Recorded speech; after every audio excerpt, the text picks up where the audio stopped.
Meet Jim. Jim and his family started coming to church to wrestle with the big questions of life: meaning, purpose, and destiny. The church community slowly began to feel more and more like family, but Jim and his family knew, at some point, the church was going to raise the issue of money.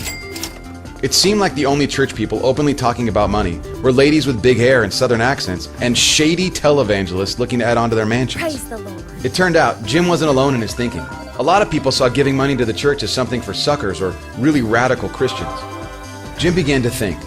He wondered about all the stuff he had accumulated: his second snowboard, his television for the garage, all the items he purchased from the Sky Mall, especially the personal submarine. All those things he had to have were really of no value at all.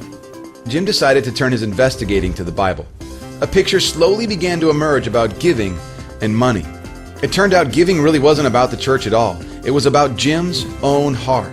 The people who seemed to get it right in the Bible were the ones who were both able to manage money and give it away freely. They were unencumbered by the need to have more stuff.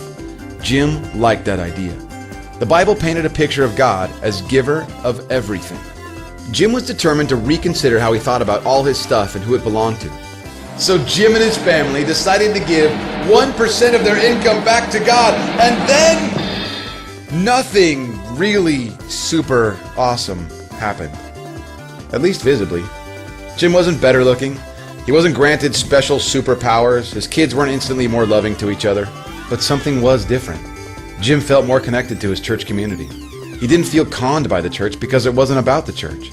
It was about what God was doing in his own heart. Jim was astonished. He began thinking about living a bit more simply, dealing with debt, and continuing to increase in his generosity. He actually started thinking about a future in which he would give 5, 6, and even 10% and beyond. But for now, he'd take a small step, and Jim's heart began to expand, ever so slightly.